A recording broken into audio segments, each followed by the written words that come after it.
तो मूवी के स्टार्ट में हमें एक लड़की को ड्राइव करते हुए दिखाया जाता है। सड़क के चारों तरफ पहाड़ थे और अचानक होने वाली इन पहाड़ों में लैंडस्लाइडिंग की वजह से लड़की की कार का एक्सीडेंट हो जाता है। ऐसे में उसकी कार स्लिप होकर पहाड़ों में फंस जाती है। वो बहुत ज्यादा जख्मी हो चुकी थी। ऐसे में एक रेस्क्यू हेलीकॉप्टर ठीक टाइम पर उसे बचाने के लिए आता है। इस रेस्क्यू टीम का लीडर है ली, जो कि मूवी का मेन कैरेक्टर भी है। वो अपने साथी को पहले इस लड़की को कार से निकालने के लिए भेजता है। जो आदमी जाकर उस लड़की को तो कार से बाहर निकाल लेता है, पर अब वो खुद भी वहाँ फंस चुका था। अब इन दोनों को बचाने के लिए रे ने एंट्री की और हेलीकॉप्टर से लटकती एक रस्सी की मदद से खुद लटकते हुए वो इन दोनों को संभाल कर वापस हेलीकॉप्टर में लाने में कामयाब भी हो गया। ये सब बहुत खुश थे। फाइनली इन्होंने लड़की की जान बचा ली थी, लेकिन उसकी कार नीचे पहाड़ों में गिर गई थी। खैर, अब सीन कट होकर हम कैलिफोर्निया यूनिवर्सिटी में डॉक्टर लॉरेंस को देखते हैं। वो एक सिस्मोलॉजिस्ट है जो जमीन पर आने वाले अर्थक्वेक्स यानी ज़लज़लों पर रिसर्च करते हैं। अभी वो अपने स्टूडेंट्स को 1964 में आए कैलिफोर्निया के एक ज़लज़ले के बारे में बता रहे थे, जो इतना भयानक था कि मानो कई एटम बम के हमले कर दिए गए हों। इसकी तबाही के असरात कई साल तक कैलिफोर्निया ने देखे। लॉरेंस बताते हैं कि ऐसा खतरनाक सिलसिला 150 साल में एक मरतबा जरूर आता है। वो बताते हैं कि कैलिफोर्निया की सेंट एंड्रस की फोर्ट लाइन बिल्कुल जमीन की टेक्टोनिक प्लेट्स के ऊपर है, यानी कि अर्थक्वेक का खतरा इस जगह पर सबसे ज्यादा है। थोड़ी देर बाद हमें दिखाया जाता है कि जब डॉक्टर लॉरेंस अपने ऑफिस में थे, तब उनके एक कलीग उनके पास आते हैं और उन्हें बताते हैं कि अभी एक ज़लज़ला आया है। ये लोग फौरन अपना काम छोड़कर उस ज़लज़ले की शिद्दत को नापने के लिए चले जाते हैं। ये दोनों जाते हैं एक बहुत बड़े डैम के ऊपर, जहाँ से इन्हें इस अर्थक्वेक की शिद्दत को नापना था। और जब ये लोग ये काम कर रहे थे, एकदम से इनकी मीटर के ऊपर वेव्स चेंज हो जाती है। वेव्स का इतनी तेजी से बढ़ जाना खतरे से खाली नहीं था। इससे पहले कि लोग कुछ सोचते या करते, यहाँ एक बहुत ही भयानक ज़लज़ला आ जाता है। असल में वेव्स का बढ़ना ज़लज़ला आने की एक निशानी थी। सभी लोग अपनी जान बचाने के लिए वहाँ से भागते हैं। डॉक्टर लॉरेंस के कुलीग भी जान बचाने के लिए यहाँ से भाग रहे होते हैं। उन्हें तभी वहाँ डैम में फंसी हुई एक बच्ची नजर आ जाती है, जिसकी जान बचाते हुए वो जैसे ही आगे बढ़ते हैं तो एक और बड़ा ज़लज़ले का झटका उन्हें वहीं रोक देता है। वो उस बच्ची को बचाने के लिए डॉक्टर लॉरेंस की तरफ गिरा देते हैं और तभी आने वाला एक और भयानक झटका उस पूरे डैम को बर्बाद कर देता है, जिसमें डॉक्टर लॉरेंस के साथ ही मारे जाते हैं। सीन कट होकर हम रेको देखते हैं, जिसे इमरजेंसी में उसी डैम पर आने का मैसेज मिला है जिस डैम के ऊपर वो ज़लज़ला आया था। बहुत से लोग वहाँ फंसे हुए थे। जाने से पहले नायक अपनी बेटी को बाय कहता है, जो कि आजकल अपनी मोम के साथ रहती थी। यानी रे और उसकी वाइफ का डिवोर्स हो चुका था और रे की बेटी अपनी मोम और अपनी मोम के फियांसे के साथ रहती थी। डेनियल को आज किसी मीटिंग के सिलसिले में सैन फ्रांसिस्को जाना है, जिसमें वो एमा और ब्लैक को भी अपने साथ लेकर जाने वाला था। सैन फ्रांसिस्को में ब्लैक को एक टेलर का मिलता है। उस लड़की के साथ उसका छोटा भाई भी था, जिन दोनों से बात करके ब्लैक को बहुत अच्छा लगता है और जल्दी इन तीनों में दोस्ती हो जाती है। खैर, यहाँ हमें दिखाया जाता है वो डैम जो ज़लज़ले की वजह से तबाह हुआ था, उस तबाही की खबर अब पूरी दुनिया में फैल चुकी थी, क्योंकि ज़लज़ले के टाइम पर डॉक्टर लॉरेंस वहीं पर थे। इसलिए रिपोर्टर डॉक्टर लॉरेंस का इंटरव्यू लेने के लिए आई थी। वो डॉक्टर लॉरेंस से सवाल करती है, बताएं कि वहाँ पर ज़लज़ला कैसे आया था। इससे पहले कि डॉक्टर लॉरेंस कोई जवाब देते, डॉक्टर लॉरेंस के दो स्टूडेंट घबराते हुए उनके पास आते हैं। उनके पास कोई रिपोर्ट थी और जैसे ही ये रिपोर्ट डॉक्टर लॉरेंस ने देखी तो वो भी घबरा गए। उन्हें मालूम हुआ था कि सेंट एंड्रयूज के अंदर एक बहुत ही बुरा ज़लज़ला आने वाला है। ये सिलसिला इतना खतरनाक साबित होने वाला था कि वो आसपास के सभी शहरों को भी अपने लपेट में ले लेता। इस सिलसिले को आने में थोड़ा ही वक्त रह गया था, यानी इनके पास इतना वक्त भी नहीं था कि उन शहरों से लोगों को पहले ही बाहर निकाल लिया जाए। यहाँ हम रे की वाइफ एमा को देखते हैं, जो एक बिल्डिंग के टॉप पे एक रेस्टोरेंट में मीटिंग कर रही थी। अचानक उसके टेबल पे रखी सारी चीजें हिलने लग जाती हैं। असल में ज़लज़ला शुरू हो चुका था। इसी बिल्डिंग के साइड व्यू में हम देखते हैं कि वहाँ मौजूद सभी ब्रिजेस टूट चुके हैं।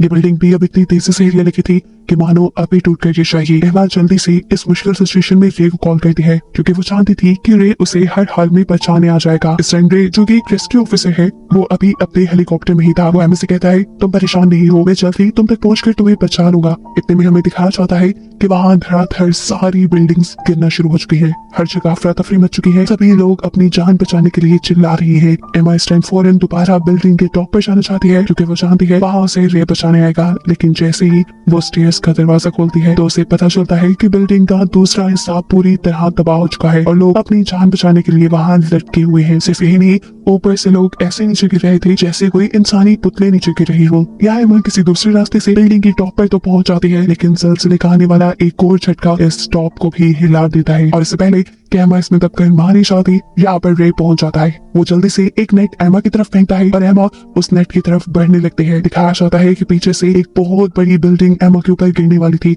और इससे पहले कि एमा उसके नीचे दबकर मर जाती, एमा नेट का सहारा लेते हुए ऊपर चढ़ जाती है। इसी सारी तबाही में रे के हेलीकॉप्टर के ऊपर भी एक बिल्डिंग गिरने वाली थी, लेकिन रे यहाँ अपने हेलीकॉप्टर को टेढ़ा करते हुए बचा लेता है। फाइनली उसने एमा की जान बचा ली थी, लेकिन अब वो ऊपर से देख रहा था कि शहर की हालत बहुत ज्यादा खराब हो चुकी है। वहाँ की सारी बिल्डिंग्स तबाह हो चुकी है। सीन कट हो गए, हम सैन फ्रांसिस्को का सीन देखते हैं जहाँ पर डेनियल और ब्लैक एक साथ थी। वो पार्किंग लॉट से एक साथ यहाँ से निकलने ही वाले होते हैं कि अचानक यहाँ पर भी बहुत बुरा ज़लज़ला आ जाता है, जिसकी वजह से इनके सामने वाली जमीन टूटकर इनकी गाड़ी उसमें धंस जाती है। डेनियल किसी तरह इस गाड़ी में से निकलकर अपने आप को बचा लेता है, लेकिन वो अब ब्लैक को इस गाड़ी से नहीं निकाल पा रहा था। वो मदद लेने के लिए बाहर जाता है तो देखता है कि हर जगह अफरा तफरी मची हुई है, बिल्डिंग्स टूट गई हैं और डाइवर्स सब इधर उधर भाग रहे हैं। इतनी खराब हालत को देखते हुए उसे एहसास होता है कि उसे भी अपनी जान बचाने के लिए भागना चाहिए, इसलिए वो ब्लैक को खतरे में छोड़कर ही अपनी जान बचाने लग जाता है। ब्लैक जो अभी भी कार में फंसी हुई थी, इस टाइम उस पे एक लड़की की नजर पड़ती है। ये लड़का वही था जो अपने भाई के साथ सैन फ्रांसिस्को के एयरपोर्ट पे ब्लैक को मिला था। वो भी ब्लैक को पहचान लेता है और यहाँ उसकी मदद करते हुए गाड़ी को एक डंडे के जरिए इस गड्ढे से ऊपर की तरफ निकालते हुए ब्लैक की जान बचा लेता है। अब ये तीनों मिलकर भी जब इस बिल्डिंग से बाहर निकलते हैं तो शहर की तबाही देखकर इनके भी होश उड़ चुके थे। भागते हुए मुश्किल से ब्लैक एक ऐसी जगह पहुंचती है जहाँ उसे एक फोन मिल जाता है। यहाँ से वो अपने डैड को कॉल करती है और कहती है, प्लीज डैड मुझे बचा लें, शहर की हालत बहुत खराब हो गई है। जवाब में कहता है, घबराओ नहीं, तुम ऐसा करो कि किसी ऊंची जगह पे चले जाओ, मैं जल्दी तुम्हें बचाने आ रहा हूँ। फौरन ही अब सैन फ्रांसिस्को के लिए निकल जाता है, जबकि सैन फ्रांसिस्को में हम देखते हैं कि ज़लज़ले के झटके अब रुक चुके थे। सभी लोग सेफ जगह की तलाश में थे, लेकिन यहाँ डॉक्टर लॉरेंस के जरिए हमें मालूम होता है कि सैन फ्रांसिस्को में ज़लज़ले के झटके सिर्फ कुछ ही देर के लिए रुके थे। असल में वहाँ अब इससे भी भयानक ज़लज़ला आने वाला था। अभी उनका ये कहना ही था कि सीन एक और मरतबा सैन फ्रांसिस्को में शिफ्ट हो जाता है, जहाँ वही बुरा और भयानक ज़लज़ला आ चुका है। एक ही झटके ने बिल्डिंग्स को ऐसे गिराया जैसे वो रेत की बनी हो। सभी लोग अपनी जान बचाने के लिए यहाँ दीवारों के साथ चिपक कर खड़े हो जाते हैं। इस टाइम पे यहाँ डेनियल भी था, एमा का फियांसी, जो लोगों को जब दीवार से चिपका हुआ दिखता है तो एक आदमी को वहाँ से खींच के गिराकर खुद वहाँ खड़ा हो जाता है। हवा के अंदर रे और एमा जो कि हेलीकॉप्टर में थे, एकदम से हेलीकॉप्टर का फ्यूल खत्म होने पर उनका हेलीकॉप्टर भी एक मॉल के अंदर क्रैश हो जाता है, लेकिन यहाँ उनकी अच्छी किस्मत ही दोनों की जान बच गई थी।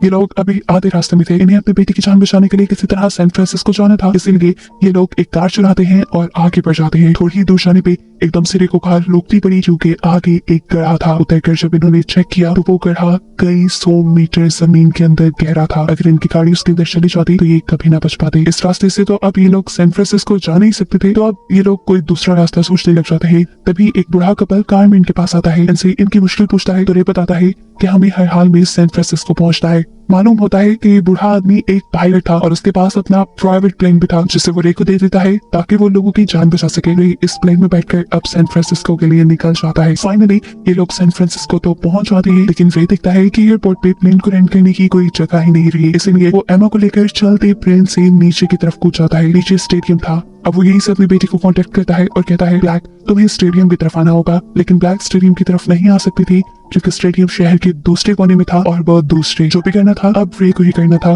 बाहर जाकर वो करीब ही समुद्र को दिखता है और उसे आइडिया आता है कि वो समुद्र के रास्ते से भी ब्लैक तक पहुंच सकता है। ये लोग तेजी से आगे बढ़ रहे थे कि अचानक इन्हें नजर आता है कि बादल बहुत तेजी से नीचे की तरफ आ रहे हैं, लेकिन करीब जाकर पता चलता है कि ये बादल नहीं थे बल्कि सुनामी था, समुद्र में आने वाला तूफान, जिसकी बहुत बड़ी सी लहर बहुत सारी बोट्स को अपनी लपेट में ले चुकी थी। लेकिन रे जो कि एक रेस्क्यू ऑफिसर था, उसे ये सिचुएशन अच्छे से हैंडल करना आती थी। वो अपनी बोट की स्पीड फुल कर लेता है और इस लहर के ऊपर से गुजर जाता है। लेकिन यहाँ भी मुसीबतें कम नहीं हुई, क्योंकि उन्हें नजर आया कि बहुत बड़ी सी शिप उनकी बोट को नुकसान पहुंचाने वाली थी। लेकिन रे अपनी बोट को तेजी से दूसरी तरफ मोड़ते हुए इस शिप से तो अपने आप को बचा लेता है, लेकिन हम उसके ऊपर के कंटेनर भी इन लोगों के ऊपर गिरने वाले थे। रे अपनी बोट को कंट्रोल करते हुए इन कंटेनर से भी बचकर आगे बढ़ जाता है। फाइनली ये लोग अब वहाँ पहुंच चुके थे जहाँ उनकी बेटी थी, लेकिन इन्हें यहाँ अपनी बेटी कहीं नहीं नजर आ रही, क्योंकि ब्लैक इस टाइम एक बिल्डिंग के अंदर है। ब्लैक ने अपने मॉम डैड को देख लिया था, वो इन्हें आवाज देती है, लेकिन खिड़की पे लगे हुए कांच की वजह से आवाज उन तक पहुंच नहीं पाती। ऐसे में ये लोग वापस आने लगे, लेकिन तभी एमा ने नोटिस किया कि उसके हाथ पे ग्रीन लेजर लाइट आ रही है। ये लोग पीछे मुड़कर देखते हैं तो फाइनली ये लोग ब्लैक को देख चुके थे। इससे पहले कि ये लोग आगे बढ़कर ब्लैक को बचा लेते, समुद्र में आया हुआ बुरा तूफान